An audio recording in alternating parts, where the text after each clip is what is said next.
Hello and welcome to Illini Drive on WPGU 107.1. Again, not on 107.1 today because of the studio still being inoperable, but we're here at Urbana Public Television studio, ready to do Illini Drive, ready to get excited. We're opening the show with our very own Jake Hasan. On Monday, you heard him promise, it was while we were still on air. Yeah. We talked about the 10-day smoothie cleanse.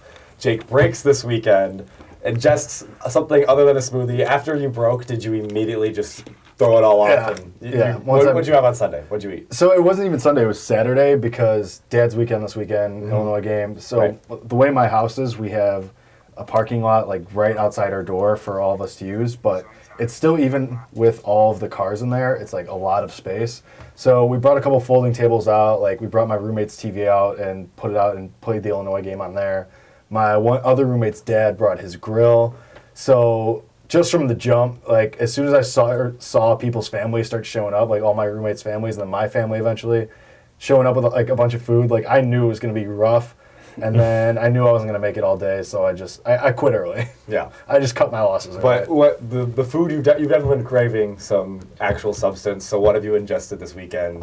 Yeah, I mean, my family, so like I'm from Southside Chicago, so like my family brought pizza. Like my friend's mom made like these little sliders that are really good. My other roommate, his dad was just grilling the entire time with like bacon wrapped hot dogs, brats, like hamburgers, all this stuff. So I was just sitting there. Too. Yeah, I failed. So and that's why when we were talking about it, I tried to like keep pushing it. Like I wanted to do a later date when I knew stuff wasn't coming up, so I could try and do it. But I also knew that if I tried to push it to later, I would just not do it at all, and I needed to do it in the immediate future. I was saying that was one of the big points that I made, was that you said I want to do a smoothie cleanse, and so then I challenged you. And it had to be recent because I couldn't let you just be like, okay, I'm going to start, a month from now. Yeah, right. Yeah. So it was a rough week. It was a rough few weekends. There's been homecoming, Halloween weekend, and then now there was really no good time to do it. Yeah. In my defense, I wanted to do 5 days initially, and you all ridiculed me. That's not a full cleanse. in our well, you know, it was supposed to be like a week. I learned a lot over my 6 days. I was gonna say, if it was a week, that would have been the last day, and that would have been actually exhilarating to watch you struggle for a $20 bet, looking at bacon wrapped hot dogs. I probably still would have just nailed it in. Yeah, do what you got to do. Learned a lot. I definitely cannot eat as much as I did a week ago. Yeah. So your boy's $20 richer now. What? Good money, good money. Other good things happened this weekend, including Illinois football getting more momentum, just building on what has already been a momentous few weeks. Illinois wins 38-10 over Rutgers. They improved to 5-4. They're 500 in the Big Ten, 3-3. Some quick stats: Brandon Peters, 6 for 11, 120 yards, 1 touchdown. Also had 3 carries for 41 yards. Reggie Corbin, 13 carries, 51 yards. Dre Brown continues a strong middle of the season, 8 carries, 31 yards, 2 touchdowns. Josh Idmore-Bebe with the lone touchdown catch. Could have had 2. We'll talk about whether or not that was a catch later on. Rutgers, here's how the game went. It was a good first quarter for the Illini. They got out to a 10-0 lead, but it was really bad second quarter. The first quarter, Illinois went 3 and out in their first possession, but after that, able to move the ball very smoothly, not really giving up a lot to the Rutgers offense. In the second quarter, it was the exact opposite. Rutgers were moving the ball really easily. They even had a chance to take the lead at the end of the game. This is the first time that Rutgers has scored more than 7 points in a Big Ten game, so it's still by no means a really impressive performance from the Illinois defense until it came to the second quarter, or second half, excuse me. Going into halftime, 10-10, third quarter comes out, Illinois starts forcing turnovers. That's been the identity of this defense the whole time. When they're playing well, when they're getting wins, it's because they are getting the other offense to turn the ball over. It was a fumble right into the hands of Dele Harding was the first one. Yes. And so he returns a fumble for a touchdown. Next possession, another forced fumble. Then later in the fourth quarter, a pick six. Just been a phenomenal game for the Illini defense once we got to the second half. Fourth quarter, able to finish off strong. 38-10, Illinois wins. How are we feeling? Let's get a vibe check. How's everyone doing? Let's get Jake hates vibe check. Shout out JJ. Shout out JJ. That was lame, man. Well, I want to know. Spirits are high. I know, at least for me, and I know for you guys too. So it plummeted. I'll tell you that right after you said that. You just killed Alex's whole mood. It was rough in the beginning. I mean, it was scary at first, especially at halftime when you're tied with Rutgers. You have only 10 points, and then thankfully Illinois comes to life on defense and offense in the second half. 21 points in the third quarter alone. So you like to see that. And that's actually why I'm okay with giving you the money now, because I had a bet with my dad about the Yankees. Then he doubled down that Illinois wouldn't cover, and I took that. And I actually gave him 2 extra points. I gave him 23. Okay. So and that's why. So I made that back. So so you're even. It's really like I didn't have that money to begin with. Right. So that's a bettor's mentality. Right, yeah. So we're good. That money from my dad is money I never had. So it's fine. I bet $20 I knew I was going to win off of you on a 3-team parlay from NFL Sunday that I also lost. Perfect. So, yeah. Perfect. It's just changing hands. But Illinois on the brink of a bowl now. I mean, you feel pretty good going to Michigan State, even though it's at Michigan State and you're already dogs by double digits. But I mean, you feel pretty good. Like at first, if that Rutgers game had gone where you only won by like 10 points or 7 points, then we'd be talking about, okay, how come you couldn't beat Rutgers as bad as you should be? But Illinois covers a 20-point spread. Now we're looking at, okay, now how do you prepare for Michigan State? Yeah, a convincing win over Rutgers, fueled by a really strong second half. You talked about it being a little shaky at the beginning. Brendyn, Alex, your guys' thoughts on the game? Yeah, no, it was really good. The defense played out of their minds. Like, this is probably the best we've seen the defense play in Big Ten competition. It was just really good to see that they were able to not only get, the takeaways, but capitalize on them and not, like you saw in the second quarter, they let Rutgers come back into the game, and they didn't do that in the second half. Even they didn't let them score at all. So it was really good to see them be able to handle a team that they were supposed to handle. Alex? Yeah, I mean, just watching the game, it was funny. Like, I'm on the sideline that entire game, and the side that I was on, literally nothing happened until Daley Harden's pick 6. So literally just the whole game I'm sitting there just like watching from afar, just like, okay. Yeah. Like not doing anything. But yeah, just kind of like adding on to what Brendyn said, it was just really nice to see that defense have a complete game and to actually score. Even though we've seen like this defense play solid earlier in the season, it was nice to see them, capitalize and score as well. Also, not a lot of penalties, which I've been saying for the longest. Yep. I've been preaching that. So once again, nice to see that. But yeah, just once again, just really nice to see. I mean, obviously that first half, that second quarter especially, was a little shaky, but to see them, finish off strong and play like a complete game from an overall standpoint, it's refreshing to see this. Yeah, the defense really helped Illinois win the turnover battle. Johnny Langan and K'Ron Adams for the Rutgers lost the 2 fumbles. Another fumble forced that wasn't lost. Stanley Green, Nate Hobbs, the 2 guys that recovered the fumbles for Illinois. Nate Hobbs is actually the one that ran that one back, not Daley Harding. He was the one that had the pick 6. So yeah, I'll start with some of the negatives that I noticed from the game. Defense isn't totally fixed. I mean, yeah, we talked about the strong second half, but you saw in the first half. I mean, Rutgers being able to move the ball. There was still just some wide open receivers every now and then. They really tightened down in the second half. And they were able to figure out, especially with a running quarterback like Langan, they tried to do some different option plays and whatnot. They were able to step up and figure that out. Beginning of the game, lots of third and longs for the Illini. It's something that I didn't like seeing was that there was plenty of 3rd and 8s or further for the Illini. It would cause Brandon Peters to sit back there, try to find something downfield, and get sacked. I think he is a competent quarterback, and I think Illinois' offense is just based around the running game, and that's why you don't see him throwing a lot of the passes. Right. But at the same time, he's not at the level that if you give him 3rd and longs, he's going to be able to just sit in the pocket and find somebody, especially because you've kind of got revolving doors of wide receivers. But you've seen some bright spots. You've seen Danny Navarro step up. Even with some of the guys going down, Josh Inamore-Bebe has been, solid, really solid. Been a great guy all year for Illinois to go to. Some of the positives, a hell of a game by Isaiah Gay. Yeah. And in replacement of Batiku Jr., who wasn't able to play, Isaiah Gay goes out and just really impresses. He has 6 tackles, 5 on his own, 1 sack and a tackle for loss, 2 passes defended from the line. Just really was a problem for Rutgers the entire game. Him being able to step up, that was great. Brandon Peters shows, this is what I'll also say about Brandon Peters, is that he showed why he's quarterback 1 with a 54-yard run and a 55-yard deep pass in back-to-back possessions. Those are plays that when your quarterback makes those plays, that changes, the dynamic of the team, changes the identity. That is really impressive from a guy that we were told, couldn't really move, and he was just going to have to be a pocket passer, and how is that going to work with Illinois, and why aren't they going with Isaiah Williams? Brandon Peters shows right there. I mean, it was a slow 54-yard run, and if he had couple of blocks, if he had 1 mile per hour faster on him, he's waltzing in the end zone. Dre Brown able to finish that drive off, but I mean, he's still got it, and he's still got some moves. My MVP though, and the guy that I think is making the biggest noise from this game, Dele Harding.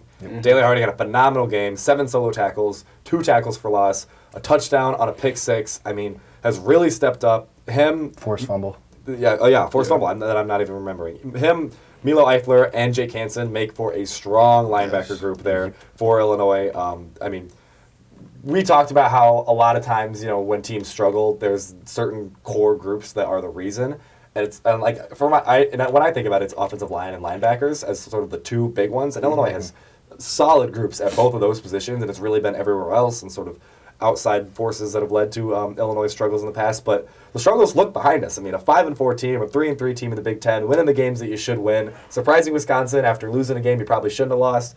Now you get to go into Michigan State, who has lost some of their defenders, who's struggled. Yeah, they just had a bye week, so they've got a whole lot of time to prepare for Illinois.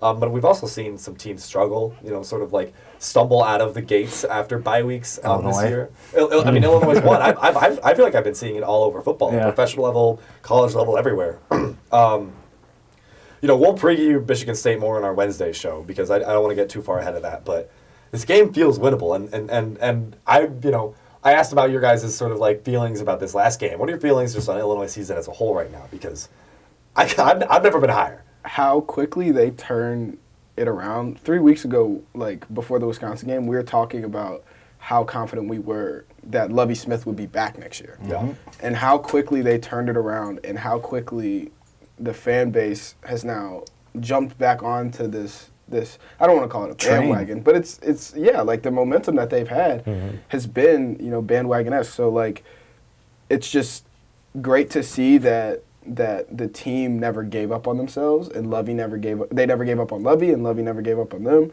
And now, Lovie talks about it all the time. They're now like reaping the benefits of how hard they've worked and how much struggle they've had to go through these last 3 years. It's super interesting because, like Brendyn said, people are buying back in when we were saying, like, okay, what do you do next year? Now you're on the cusp of a bowl with this game against Michigan State that feels within reach. The Iowa game, but the Northwestern game feels very winnable because they have been very bad all year.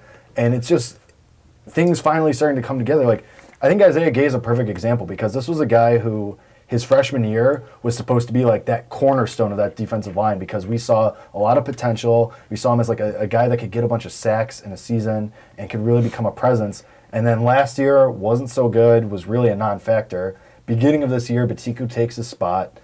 Again, a non-factor. And then over the last 2-3 weeks, probably, Isaiah Gay has played up to what we thought he could be. And we see that culminate in this Rutgers game with 5 tackles, a forced fumble, 2 pass defense. Like, it's guys stepping up, and also playing off what Brendyn said about Lovie, who's been preaching patience this entire time, and is now, he gets to sit up there at that podium every Monday and like look at everyone like, I told you guys. Yep. Right. I told you guys were calling for changes. And granted, Illinois was very, very bad defensively, and sometimes not everybody gets the gift of time that Josh Whitman has given Lovie, but he's always preached the long game, and it's finally coming around.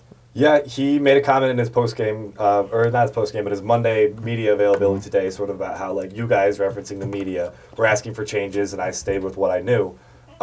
Some people thought that was sort of like a shot. I think from the way that he said it, though, I mean, if you read it, it's like when you read a comedian's jokes, they sound much more offensive than maybe the way that they intend for them to when it's transcribed, it's worse. Yeah. Right. Yeah. When you transcribe that Lovie comment, sometimes it feels like he's really trying to take a shot at Illinois, or at people that cover Illinois. But in reality, I think it's just him saying, you guys wanted changes. I knew what I had worked, and it just needed time, and it needed the players. Right.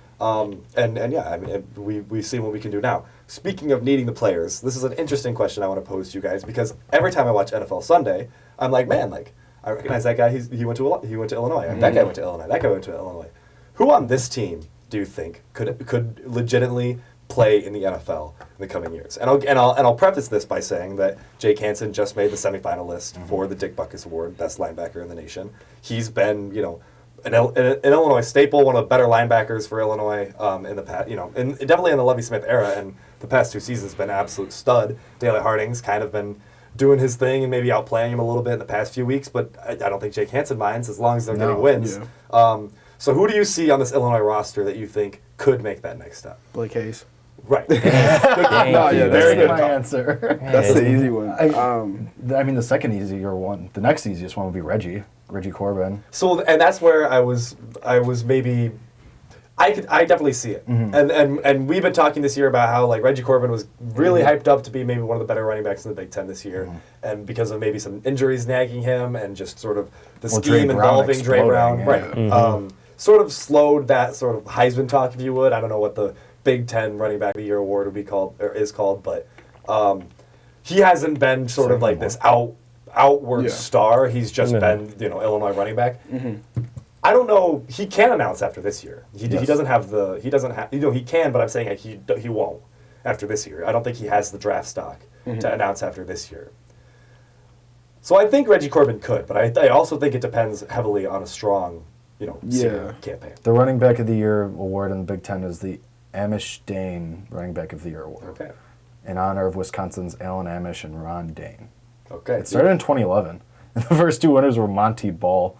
He won in 2011 and 2012. That's a name I haven't heard. A long time. I'm Saquon, looking of at course. this list. Wisconsin has 4 of, what is that, 8? 1, last 8 2, years. 3, 4, 5, 6, 7, 8. Yeah, Wisconsin has 4 of the 8 times. Monty Ball and Melvin Gordon. And Jonathan Taylor last year. Taylor West, and again this year. And Saquon has 2, and then Zeke and Carlos Hyde. Okay. That's crazy. Wow. I forget how many good running backs come out of the Big Ten. Yeah. Carlos Hyde is one of those. Somebody asked me the other day, he's like, "What college you go to?" And I was like, "Ohio State." Yeah. I was like, I totally forgot about that little. And he's pretty run. good. He's really good. Anyway. If he can hold on to the ball, that play was embarrassing this weekend. I think Dre Brown also has some NFL. I think as a returner especially. But I think if someone would give him a chance, he could be an NFL running back too. Yeah. And then Defensive side of the ball is where I see a lot of it. I have one Yeah. more offensive one. Alex Palczewski. Okay, sure. Okay, Yeah, yeah. the Okay. O-line doesn't get it. We don't talk enough about the O-line Definitely. and the names of the O-line. Palczewski he was one of the guys that they sent to the media days over the summer because he's you talk Massive about human. cornerstones on the defensive side. He's that rock on the offensive line, an offensive line that's been together for a long time. Massive human. And he's consistently on the Big Ten Offensive Player of the Week list. So, I mean, he's obviously the as you said, the I think- cornerstone of that line. Of those, I think Blake Hayes is for sure going to the NFL. I think Yeah. Palczewski's Build a probably statue. too. I think Palczewski's probably number Probably. two. I think so too. I mean, because you can never. I mean, you don't waste picks when you draft O linemen because Right. Yeah. you never know exactly what you're going to get, and also, I mean, you need a lot of them. Defensively, I see a few people that could potentially go to the NFL. As much as we talk about this defense struggle, this defense having a hard time, and it's definitely not a total unit of NFL caliber talent, but Jake Hansen could and very much probably will, and a team will give him a shot. Dele Harding's making a really strong case. Milo Eifler, you'd have to see more. Fringe. Yeah, you'd have to see more. But he's also only a junior. Right, so he has a whole senior year to prove things. Patico Jr. is really good. I don't think he gets drafted. Well, he's got another year too, no? Yeah, he has Yeah. another year. Right. But it's just been hard because, I mean, he started off so well. And he still is, second in sacks per game in the Big Ten. Which is wild. But, yeah, but he insane. hasn't played since Wisconsin, where he got Right. injured. So you would have loved to see him play in this little 3-game run to see, what he... Keep it up. Right, to see him keep it Right. up. And to see, his name kind of be pushed more on that, Big Ten level, up there with the rest of the All pass conference. rushers. Right. But yeah, he has another year, and that's the thing about all these USC guys like Batiku and Matter Bebe. Matter. Yeah, they I can't. Matter Bebe. Bebe. Matter. They both have next year. So does Brandon Peters, if I'm and I think so. if I'm not mistaken. And then that'll be a whole thing with how the quarterback battle goes down. But there's still a lot of guys on this team that have shown a lot of promise this year that still have that extra year that we have to see. I mean, you brought up Milo Eifler and his hitting ability. Just looking at him, hit people is scary. Like, He's that's- a big dude. That's special teams though. Like that'll get you on a special yes, teams. Like exactly. That. Like that's a thing. And even Dele Harding was, the special teams captain last year. And even if he plays special teams in the NFL, like that's still NFL. That's still best at your sport. I'm happy for Harding because he's a senior, and Hansen and Eifler will still have another year, and I don't imagine they would announce after this year. Yeah, I think of course. that'd be Nate foolish of them, Nate but- Hupp still has another year too. I feel like if he's strong next And year. as well as Stanley Green has played recently, I think it's Yeah. too little too late. I don't think that a team would. Maybe a practice squad and fight for a spot, but this is obviously just me sort of throwing hypotheticals the out talent. there, and it's a talented group. And I mean, you see Whitney Merciless, who's been having a heck of a year with the Texans. Jihad Ward just sacked Tom Brady last night. Guy on the Chargers, forgetting his name. Totally blanking right now. On the Chargers. Yeah. Well, it was Chase McLaughlin was on the Chargers for a little bit. He'll continue to get shots. Nick Algrady's on the Chiefs. Yep, and he was on the field for the He game-winning was. field goal. He I mean, was. there's Illinois. There's Yeah. a lot. Geronimo Allison, wide receiver for the Packers. I mean, there's guys from Illinois that are going. What's his name on the And- Saints? I'm Position? blanking now too. Corner? Didn't he go to? Or is he on the Saints now? I don't know. Yeah, whatever. Yeah, there's from 2010 on, Illinois has sent some good D linemen and then other position players that have found their way on NFL rosters. I think I was looking at this when Western Illinois was trying to get in the conversation with Illinois over the summer. Do you guys remember that on Twitter? It was very weird. Western Illinois was trying they to were, say they were that tripping a lot. I was looking. Western. Illinois since 2010 has sent like twice as many players to the NFL as Western has in their entire school history. You're thinking of Justin Hardy. Yes. Thank you. And now that I look at the list, I don't know who I was thinking of that was on the Chargers, but regardless, Probably McLaughlin. yeah, no, it was a. Wasn't he in Buffalo? D- earlier oh, this year, I'm thinking of Dwayne Smoot, and he's on the Jaguars. alas. Chargers and Jaguars are like the same team. Not really, but okay. But yeah, lots of excitement for Illinois football. They got Michigan State this coming weekend. And as Lovie Smith said, they're treating it like a playoff game. They're treating all their games like must-win games just to get over the hump. Because I feel like if you hit 6 wins, the pressure's taken off.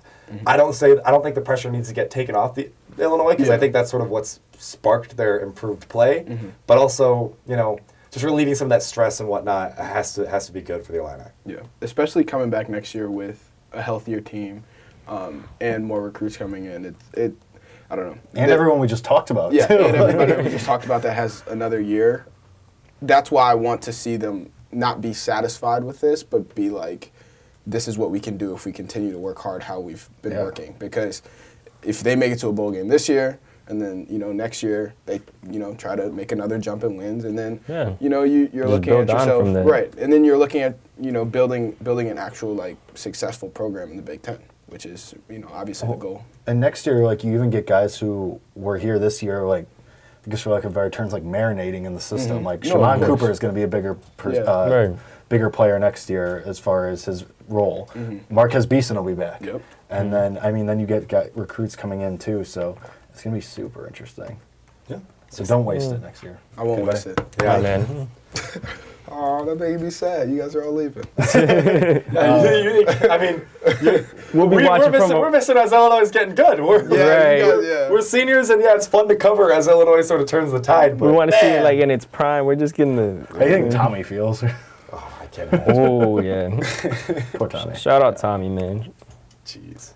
We have a basketball game to talk about. We do. Illinois basketball Yeah. played an exhibition game this last Friday against Lewis University, Division II school. My dad went there. Your dad went there? Yep. Whoa, nice. Shout out to your father. Shout out Andre. Illinois wins 83-50. First game of the actual season is tomorrow against Nicholls State in Assembly Hall or State Farm Center. Oh, I still do that. I was thinking in my head right before that. I was like, I gotta say the right one, and Psyched I yourself actually out. don't mind that though.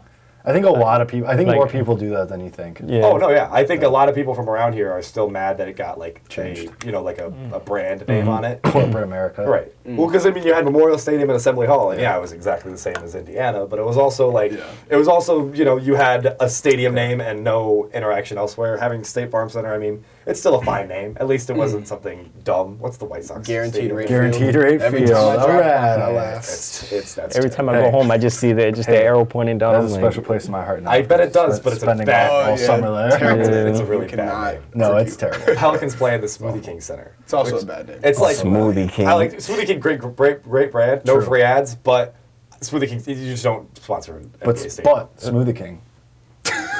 never had Smoothie King. Hope Never? it's- No, never. You gotta check it out. Never had $5 There's $5 there's one Fridays. right there. Where? On no, I'm thinking of You're thinking of our side. No, there is one on Yeah, Neal. but you live in Urbana, Yes. so it's further for him. There's one on true. Neal Thank you, right thank there. you. Yeah, I know. See, dang. And then there's another one He further away. understands. He understands the situation that I'm in. Yeah. Wait, what's your big fast food stop if you're over here in Urbana? Over here? Like, Jimmy Jones. No, I got Culver's. Oh, Yeah. true. that's what I would Decent. anticipate. Basketball. Illinois wins 83-50. They start off the game slow. I mean, Very they slow. started Very slow. They started shooting. I think it was 11, 1 for 10, 1 for 11. Meanwhile, Lewis was 5 from 6 from behind the arc to start the game. I mean, it looks bad because Illinois was turning the ball over too. They had 6 turnovers in the first 8 minutes of the game. Just Brad Underwood calls timeout. What was hilarious was hearing Brad Underwood just scream "No!" like he had no insight other than just "No!" Dude, that was my favorite part of last year. Just hearing Brad Underwood was awesome. Yeah, I mean, vocal. And he really tore into them there at that timeout, and they were able to sort of As he should have. not turn things necessarily around, but they started going punch for punch, and then they went on a run. Illinois just absolutely takes off and goes on. It was something crazy, like from the 7-minute mark of the first half to like the 14-minute mark of the second half. Yeah. It was like 35-9, or just it was something wild. Astronomical. I remember seeing that too. Yeah, so they were able to figure it out, and then they handily win by 33 points. Anybody that was really concerned about that first 5 minutes, listen, understand that this is still sort of, they're still trying to figure out how to implement Kofi. They're still, trying to figure out minutes. This is only Bossman's Verdonk's that was only his 5th active day with the team. Wow. And he still came in, shot 3 for 3, all from behind the arc, including 2 free throws to have 11 points in 8 minutes. Just 3 rebounds too. looked awesome. Yeah. This is a Benjamin Boschman's Verdunk fan account now. Yeah, I mean, I'm all Oh in. yeah, he's big, I'm all in. and he has. I feel like there's so much upside for him, but also we just don't know how much. Yeah. Well, and we'll see how much time. I think Yeah. Underwood talked about how sort of just his lack of involvement with the team maybe made it so he didn't want to play him a lot in the first half of that game. But he also talked about how this Illinois team needs to, play under adversity. And he talked about how he sort of regretted taking out that starting lineup, and he wishes he would have just played them through and have them figure it out because, I mean, there was plenty to figure out the way that they were started off. I mean, turning the ball over, taking and forcing bad shots. Underwood talked about how they want to work inside out because they have those big guys now in Kofi and Georgi Bajanovili, and having guys who come off the bench that can work inside too, and then work your way to the outside shot. They started that game looking for the outside shot, and it just wasn't there. They started 3 from 12 from behind the arc. It was nice to see Io not try to force it. Like when he saw, it felt like he was aware that his shot wasn't falling. And, he took the open ones and the looks that he felt were good, Right. but he didn't force the issue. He wasn't jacking up shots. It felt like he was fine. I mean, he had 4 assists, which I think led the team. So he played more of that facilitator role and that point guard role, which it's good to see. I mean, that's a maturity you want to see from a guy making a freshman to sophomore year jump. He has that awareness of just hey, if I know I'm having a bad game, I'm gonna dish it out to Trent, Kofi, Georgie. It's nice to see that. But yeah, it was kind of weird though, for me seeing it, just seen him having an off game against a team like Lewis. I get it, it's an exhibition game. You take it with a grain of salt, but this is the guy we expect to, possibly be a lottery pick, and to kind of see him just have an off game. Not that it worries me or anything like that, but it's just kind of odd, for me. So Illinois able to take care of business. Shock of the night, Kofi's last name is Coburn. Yeah.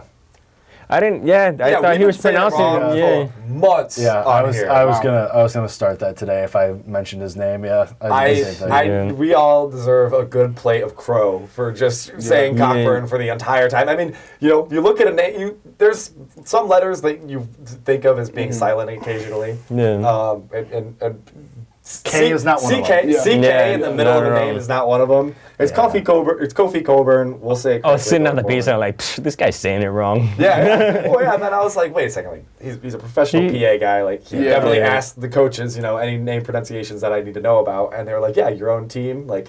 It's Coburn, and I guarantee 95% of Illinois fan base before that game, Yeah, no, and before they Yeah. heard, probably even some radio guys or people that had been talking about him when he got recruited were saying it incorrectly. We're learning now, and we're learning what he can do. He goes 16 for 11 in the game, played the most minutes out of anybody, looked great. He's huge. I mean, we talked about that he's huge, but I mean, he Jeez, really looks man. big against, was- Division II opponent in Lewis. I mean, like... Who is Lewis's biggest player? I'm gonna look right now. Well, and that's like Lewis had some size. They started sort of They shorter were- lineup, yeah. but they had some size coming up. They were a little bit bigger than what I thought. They still couldn't really get a wraps around Kofi. He was really able to do well. Sometimes people try to force it inside. There was a few passes to Georgie and Kofi that were just like them trying to throw it over the top and use that size advantage, but it wasn't quite there. The good defense being played at the time, so. That was exciting to see. They have no one who is taller than 6'9". Really? It felt like they were. I mean, it felt like listed they had length then. listed on their roster. They looked. There was one like- dude, I think, what number was he? Was it 33? No, was it? I'm not sure. There was one dude. 33, Anthony Diavanzo is listed at 6'8". He went off in this game. Yeah. He was there. He looked, he was their offensive spark. he looked lengthy. That's probably, well. You guys talked about Io, and yeah, he struggled. I don't think any of us think it's a big deal. I mean, No. him having a bad night from the floor is really whatever, especially in an exhibition game, and especially when you have other people to provide you points and just overall filling the stat sheet. Because this is a more complete team this year. Because you really lose Aaron Jordan, and that's about it from your contributors. You've got some You've got some other guys that are now seniors, and Illinois is going to miss some guys like Andres Feliz when this time next year comes around. But speaking of Feliz, he starts the game. We talked about starting lineups. Yep. I don't think any of us had Andres Feliz in our starting lineup. I don't think so. No. But I think we all acknowledged that could happen. I think we all said like he was an X factor or somebody that's going to come off the bench. I mean, and Underwood also talked about how it's beginning of the year he's just tinkering with lineups. He's not sure if he's going to stick with that or whatnot. I mean, Feliz still continues to be a stat stuffer. He's like, and I know that I kind of get on him all the time, but I feel like he's DeMonte Williams, but with scoring ability, with ability to get inside and get to the free throw line and contribute everywhere. Because Feliz, for his short stature, still gets rebounds. He's great on assists. Yeah, it's a good comparison. He's a bulldog. 6 rebounds, 5 on the defensive end. Yeah, I mean, right there. I mean, that's a guy that gets in there, doesn't mind getting a little dirty and throwing elbows at the big guys.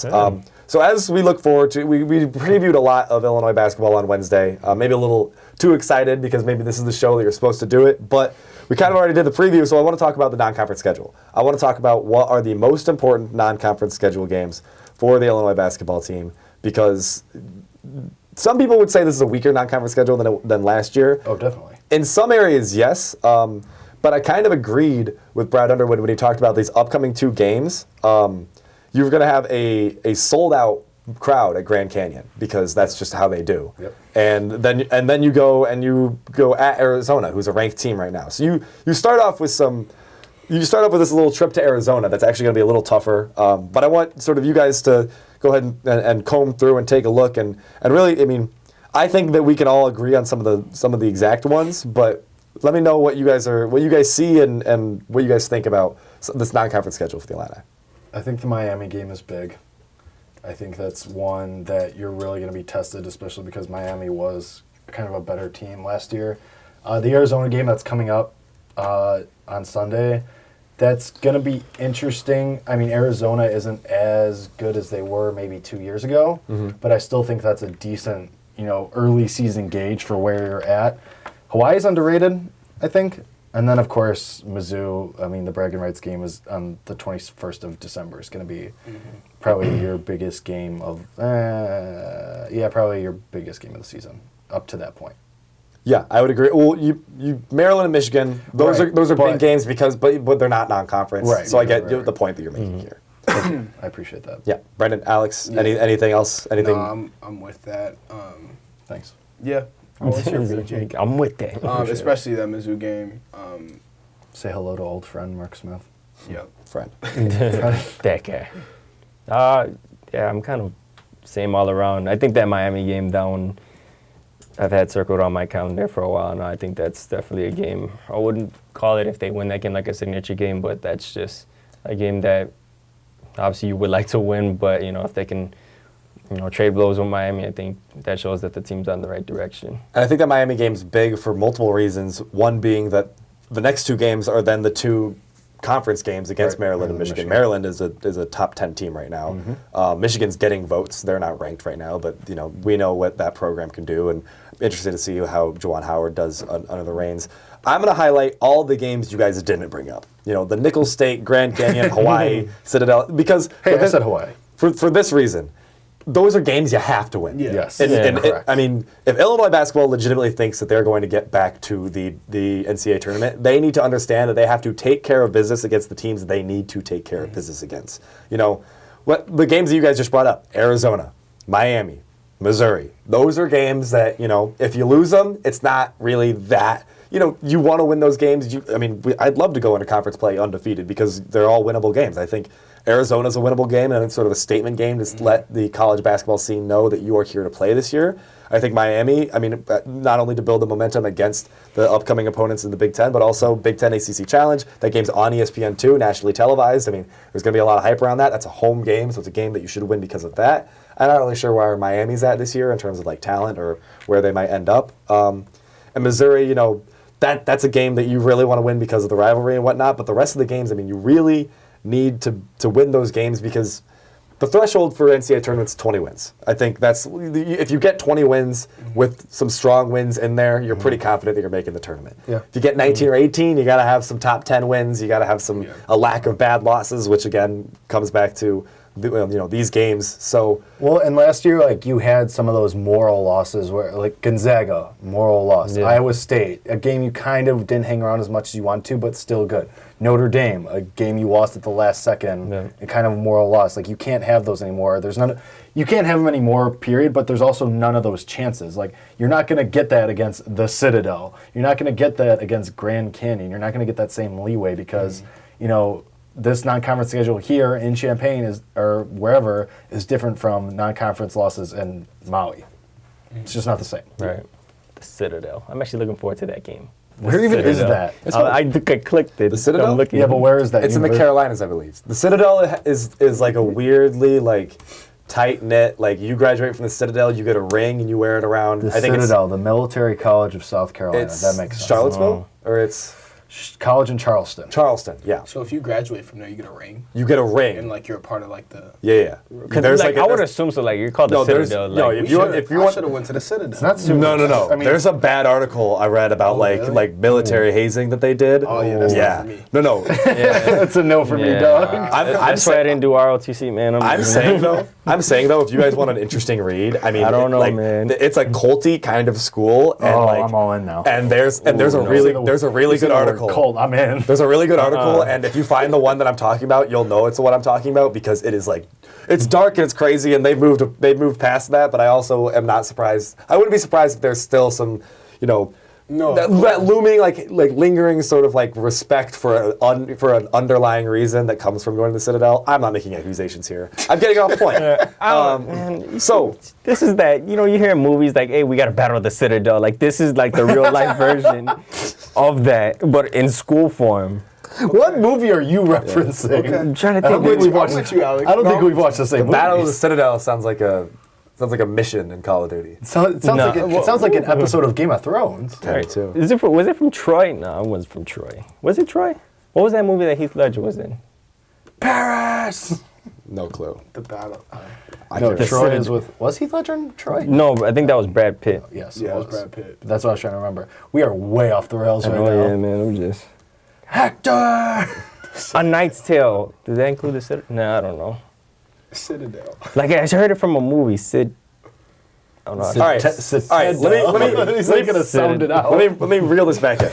I can't spell, man. It's bad. Let me reel this back in. There's 31 games on the Illinois schedule this year. Quick math. Let's talk final score predictions because For all of them? for the season. That's why I'm letting you know there's 31 games. Final record Right. prediction. You said score. Oh, that's That's why I was like, are we gonna go through every game? Every right now? game over under 80 points. I'm saying Okay. for the year. I'll go ahead and start because I kind of did my quick math. I really believe in this Illinois team. Mm-hmm. I'm calling for a 23-win year. I'm calling Illinois goes 23-8. They really impress. They have some losses that they're going to... Actually, no, I'm going to correct that to 22-9. I'm going to be a little more realistic. I think that Illinois comfortably makes it in the NCAA tournament. I don't think they're one of the top 6 seeds, but I think they're sort of in that 7 to 10 range. Mm-hmm. I'd love to get 6 or above because 6 or above means that you meet a 1 or 2 seed, not until the Sweet 16. And 7 or below means that you'd have to meet them before then. Unless you get like a 12 but I don't think Illinois is going to be a 12 or 11 seed. I mean, they're either going to be in a fashion that they have an exciting matchup, or they're not going to make it. So I'm calling 22-9. I think they end up around 5th or 6th in the Big Ten.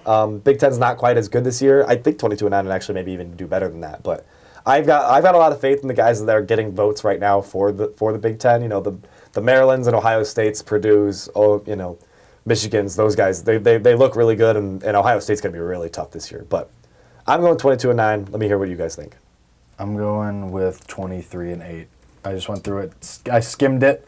I honestly think there's a chance that this Illinois team is undefeated when you welcome Michigan into the building on December 11th. I think that away game at Maryland's is tough. Yes. Right before that Michigan game. But so going into the Maryland game, I think there's a good chance you can be undefeated. Me too. And then I think you can steal one from Michigan. I think you can go between Maryland and Michigan. I think you can go 1-1 there. Then Old Dominion, Missouri, North Carolina, A&T, and then you have the layoff for a couple days until Michigan State on January 2nd. Yeah, I mean, like you said, the Big Ten isn't as good. Northwestern isn't good. Purdue is Wisconsin's not nearly as good. Purdue's good. Okay, then I'm mixing up Purdue and someone else, but Wisconsin. Purdue's like number 7. Because Ethan Happ's not there anymore, right? Ethan Happ's gone. Correct. So I think he also couldn't shoot free throws. Yes. Wisconsin is going to be not as good. Rutgers is Rutgers. Northwestern's not going to be very good. Michigan, I still think things are up in the air with them. I think they're very talented, but people are kind of iffy on what Juwan Howard's going to do. But I think Penn State, like you took a couple beatings from Penn State last year. I think you get to make those revenge games. And then I think the game against Indiana at the end of the year, too. I think that's a good chance for a revenge game, too. That's looking to March 1st, but still. You get my point. Yeah, I do. Brendyn, Alex? I'm going to go, I don't know. It's hard because you want to be optimistic about this team. Mm-hmm. And, I guess we're kind of spoiled these last 3 weeks about, Illinois sports because of football. But you have to remember that it is Illinois sports. And, I'm not going to say that they're going to be bad by any means. I think they're going to be really good. I just don't know how good they're going to be. So I think right now I'm going to sit at 21-10. I think that they drop 1 or 2 non-conference games. And then, the Big Ten isn't as good as it is last year, but there's still, really good teams in there, especially Michigan State. So hopefully I'm wrong, but that's where I sit right now. Yeah, and 21-10 is still a great record. Still, I'm sitting at 2011? Mm-hmm. I'm sitting around there, maybe 19, but I'm going to push it to 20. I'm going to be a little optimistic for once. And we did it, ladies and gentlemen. We broke them down. We did. Barely, but yeah, I'll give them 20. I see them, like Brendyn said, losing a couple of non-conference games. I think, you lose a couple of tough games, like, the Michigan States, the Michigans, the Miamis, that type of deal. But I think there's a lot of winnable games. Like you play Rutgers a lot, Northwestern, Minnesota, So I think, a solid 20 wins. I think you could steal a game against Michigan State. I think they get a couple big wins there where, even though they dropped, 2011? Even though they dropped 11, they still got some big wins in there that could push them into the tournament. It's tough being a college basketball team because, we're talking about, you look at the schedule and all right, so the games that Illinois probably goes into and lose are probably the games against the ranked opponents. Yes. You get Maryland twice, you get Michigan State twice, you get Purdue twice, and Ohio State is the only currently ranked team that in the Big Ten that Illinois only gets once. So a tougher schedule in that regard also means a strong resume at the end of the year when Illinois actually plays well and maybe knocks off some of those teams. But I also, It's Illinois. I could see a random loss to Hawaii because they're riding high off of a win against Arizona, or a random loss to an Iowa or a Nebraska, or home against Indiana because it's just it's not totally Illinois isn't getting votes right now for a reason. I mean, Illinois hasn't put together a March caliber team since the 2012-2013 season. Aaron Jordan never got to go to a tournament. I mean, he never beat Penn State. I mean, you've struggled with a program that isn't notoriously great. So I'm excited for Illinois basketball. I think everybody should be too. Make sure to go buy tickets, go attend games. If you're a student, go look at those student packages because there's some really good ones out there. If you're just a fan listening to the show, look at those fan packages. There's packages like 4 Big Ten weekend games, so you never have to worry about it conflicting with work or being up late on a weeknight or whatnot. So I think you should really check those out because it's gonna be a lot of fun to watch. It's a complete team and it's an exciting season. It's an exciting time to be an Illinois basketball fan. You want to see a completely cursed image? Go ahead. And then we'll work on it. No, it's a bunch of clowns. No, it's Mickey Mouse. Mickey Mouse, but they look like clowns. He said no. No, it's worse. Anyway. Last segment. I'm not even going to do NFL weekend. I'm going to do Chicago sports update. Because other than football, I am a Chicago sports guy. Mm-hmm. I've tuned into Bulls games this year. It's infuriating. I've watched some Hawks games, even put some money on some Hawks games. It's infuriating. I mean, Chicago sports right now is really, really tough. But I am going to start with the Bears. They have been embarrassing. And I'm not saying this out of jest. My Green Bay Packers lost in embarrassing fashion to the Chargers, who the Bears just lost to the week before. So we have that common thread. The Bears offense, though, is really, really... The Bears offense is averaging less yards per play than Trubisky's rookie year when Glennon and Trubisky split time. Yep. When Nagy wasn't even here. Nagy won Coach of the Year last year. Yes. It feels like fire Nagy right now. I want you guys to go off on whatever your takes are about the Chicago Bears right now because there are plenty of different ways that Chicago sports fans feel about it. I don't want to fire Nagy yet. I don't think I'm there yet. Keyword yet. Keyword, yeah. I mean, keyword is everybody. Yet. I mean, that's just professional sports. Everybody has expectations, especially if your first year in the league, you're winning Coach of the Year. That means you have high expectations. Well, I'm not at the point where you fire him. I think it's just so disheartening to see. I mean, ever since they lost against the Eagles. It's they're like So one day. No, I mean last year in the playoffs. Makes sense. That's on me. There's been it was like sad, but there's still been optimism because it felt like this team was built for the You felt like future. this turnaround. Right. It felt like there was a turnaround, and that was all dependent on, and everybody was saying it, if Mitch takes a step forward. He didn't even stay at the same. He's taken multiple steps back, which is so disheartening to see.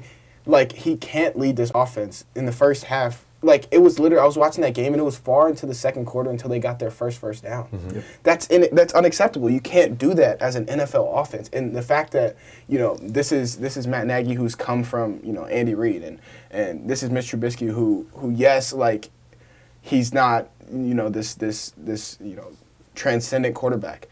But last year, he showed you that he could at least get you down the field. He can't even do that now, and that is like, and then in the past 3 weeks, the defense has even taken like a step back, and I'm personally not even mad at the defense because they're on the field, so much more than the offense. Mm-hmm. And then what are you even fighting for? Like, defense is such a pride thing. What are you even fighting for when, and this goes back to the Chargers game, when, you put your offense in a good position, and then, they turn the ball over twice in the fourth quarter to lose you the game. I mean, like, I have no answers about what this Bears team is, what they can be. I just know they're not a playoff team, and that's what everybody thought they were coming into the season.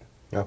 I think it's not fire Nagy yet just because, and I've been on this hill the entire season, once I saw things starting to not go the way that we thought they would.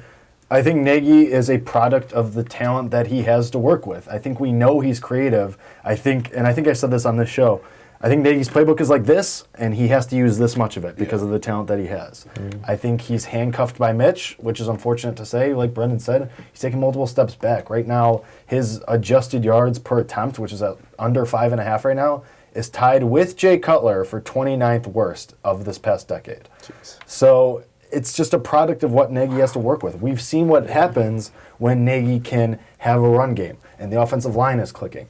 And we've seen Mitch make these throws where he looks like a top-tier quarterback. I mean, the throw to Allen Robinson, even though it was a little underthrown, still gave him a chance to go up, jump ball, and have it. And Allen Robinson probably should have had that ball. Agreed. But he didn't. And then you've seen throws like, I've seen Mitch make throws in tight windows to guys like Anthony Miller or Trey Burton, where there's 3 other defenders in there, and he threads that needle, and then he goes and he makes a wobbly throw where it hits David Montgomery in the feet. Like, you just can't have that. It's so frustrating. Even if someone's going to be average, like, I'd rather have consistently average and you can work with that rather than great one throw and absolute garbage the next throw. Yep. And it's unfortunate because it's clear, I think, that Mitch is just not the guy, and the entire offense is going to suffer until there's a change there. I don't think Chase Daniel's the answer. I think you go into the draft thinking that you're going to use your top pick, which is in the second round, unfortunately, that you're going to use that pick on a quarterback, whether that's Fromm or whether someone slides.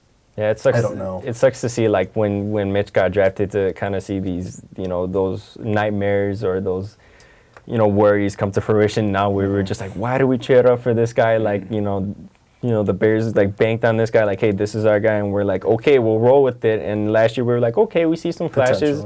Right, there's potential there. Not quite set on this guy yet, but now for him to just regress so much in just a year like that, it's frustrating, man. It sucks. Yeah. Say one nice thing about the Bears. I think they've figured out how to use David Montgomery. He's had some solid. He's been solid these past 2 weeks. I think you just have to. I think ground and pound, baby. Yeah, I think you have to say goodbye to Tariq Cohen lining up as a tailback. I think he's a good. I think he's a good shotgun option, running on RPO or using motion to get him out wide and get him in space. But if you're gonna run, sort of. You can't run him off the middle. No, and with personnel that has just a tailback behind you, I think that's got to be David Montgomery, and I think he's good. And I think that all the praises that the Bears sang about him at the beginning of the year are now sort of being realized. And yeah, he gets those 1-yard touchdown runs and 3-yard touchdown run in this past game against the Eagles, and he's finally scoring points for my fantasy team. But I think that's good, and I think that that's something that they need to work on, because I think they need to start establishing the run to open up the pass. Or Trubisky just throws the ball a lot and gives not just the media people but teams cause to be like, hey, look, they can't do this. They're having a hard time doing this. Bears dropped the game to the Eagles. What was the final score? 22-14. Yes. Rough game. Very rough game. Moving on. Chicago Bulls, also rough. They've played the 3rd easiest schedule in the NBA, and they're 2-5. This is a team that we were all high on for the reason that we wanted to be high on them. We wanted to believe the Chicago Bulls could sneak into the East playoffs as an 8 seed. Right now, that doesn't look realistic at all. The Bulls' defense has been abysmal. There hasn't been a single game that they've held the team to under 100 points. I know it's the NBA, but the lowest point total so far was the Knicks, who scored 105 in a 5-point victory, or 7-point victory against the Bulls. It's tough. I don't know. There's some people that are really out on Zach LaVine. I think he just needs to not take jumpers. I think that he needs to use his driving ability to get inside, and I think that you need to lead the outside shooting to the Kobe Whites and the Lauri Markkanen I feel like and the Otto he Porters. forces a lot of things. I think, yes, he forces a lot of things, but he's also, for some reason, and it showed a lot last year, but when it counts, he makes buckets. He makes threes, and he's a good enough shooter where I don't want him to not shoot threes, but it comes at the it comes to the fact where you can't force it. You can't, because you're not a good enough shooter to just force these shots. And the Bulls have so many that's what's so frustrating, is that they have so many offensive weapons, and it just doesn't seem like they're all working together. Yeah. And the most frustrating thing about this team is that, and they've had they have had 1 or 2 losses, so they lost to the Pacers yesterday. But beside that, the biggest loss was against Toronto, and that was just a 20-point loss. But all their other losses have been very close games. Right. They've led in most of those games, and they've all they just gave let it up in the slip. fourth quarter, which is so frustrating, because that's something that you've seen with Bulls teams from the past that's coming back up, and that's so frustrating to see, because this team has so much talent, and the only thing about talent in the NBA is that you can have as much talent as you want to, but if it doesn't mesh and it doesn't work together, nothing's going to happen. So, like, Lauri Markkanen and Zach LaVine, I've been saying this forever, they could be a really good duo. They just have to learn how to play well with each other and play off of each other, because if they don't, it's just two people getting buckets, and, you know, the only person playing defense out there is Wendell Carter. And it's just, it's not working, and you can see it because no team has been held under 105 points, which is disheartening because they played some bad teams. I think Wendell Carter Jr. has been the bright spot of the Bulls so far. He's got five double-doubles in his last 6 games. Defensively, you know, he still is a good rim projector. He's got over 60% field goal percentage. I mean, he's been strong for the Bulls. But as a whole, you got to take care of business against these teams. You're not doing it. You're digging yourself a hole in the beginning of the season. Just not what you need. You know, you're however many games in, 8 games in. They're 2 and 5. They're 7 games in. So kind of crazy to do this, but like you're 1/10 of the way through the season, if you want to say. Yeah, no, that's fair. And you're crap. You know, you got to be better. That's the Bulls. That's the case with them. Hey, apparently Anthony Davis just said in a Q&A that it'd be really cool to play at home and in front of the Chicago fans. So. He said that the Chicago is the mecca of basketball. Hey, so if he did, I forced his way out of New Orleans to LA just to sign with the Bulls, that'd be hysterical. It'd be awesome. I mean, I was against it. I mean, I've thought about that, but like I was against it before the season, just because he doesn't want to play center, and I'd rather have Lauri Markkanen play 4. But at least he plays defense, like, and he can. I mean, You're crazy for saying you'd rather Lauri Markkanen than 4. But that's when I thought this team was like built for the future, and I don't know how healthy Anthony Davis can be in the future. But now, like 40 and 20 the other day. Well, yeah, no, he's the best big man in the league. Right. I mean, but it's just like sometimes like teams don't work well with each other, and I was more sold in to the future than and like what we had and what we were building than like what we could bring in.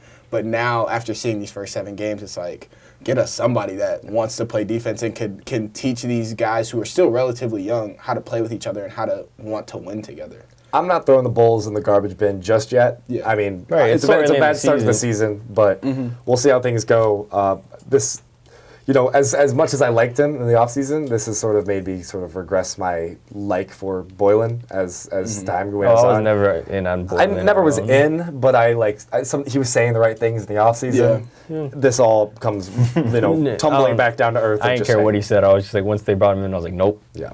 Nope. MLB awards were announced. MLB awards are announced, but last Chicago team that I wanted to touch on, Blackhawks. I mean, at least they started the season 4-6. They had an overtime winner against the Ducks yesterday. They play again tomorrow against the Sharks. They just haven't. I don't know. The NHL is not my strong suit, so I wonder if one of you guys has more of a real update on the Blackhawks. All I'm really rooting for the Blackhawks is they have a guy with the last name of DeHaan on the team. So I really want him to get a goal this year because I'll overreact to it, like I deserve to. But Blackhawks come out the gate slow. It's looked like they retooled this team pretty well, but as we look at things, you know, it still seems that there's some things to fix. Yeah, the offense is good. The defense isn't great. That's what I very it's very lopsided. Yeah. I mean, when you got you know, guys like Taves, Kane, DeBrincat, Strome. I mean, that offense is going to be good regardless. But, yeah, no, this defense is abysmal. Seabrook isn't what he used to be. I mean, Duncan Keith is all right. But, yeah, no, this defense is bad. And it's not like the goalies have been doing bad. It's just that they're put in these spots where they have to make 50 saves a night. And, you know, they let 2 or 3 go by. And they can't do anything about it. It's just sucks. Yeah. So it's been tough. It's been a rough go if you're from the city of Chicago, from the Chicagoland area, because – you know, your teams aren't doing great right now. But what somebody said, and Alex said it before the show, the Bears died so the Illini could live. Illinois football still gives a lot of hope to. I'm cool. You know what? I'm cool with that. Yeah, I'm okay with that. As a student and a resident of Champaign-Urbana, that it's been great. And this show's been great, and we want to thank you guys for sticking around and listening to the show. This has been Illini Drive. Make sure to check out the Tuesday, Thursday crew. You know, as the WPGU studio gets fixed, we're still going to run with this format of putting it out on YouTube. So make sure to stick with us. We promise we'll be back on air as soon as we possibly can. So listen to their show. Thanks for listening to ours. On behalf of Jake, Brendyn, Alex, and myself, that'll do it for us. Thank you very much.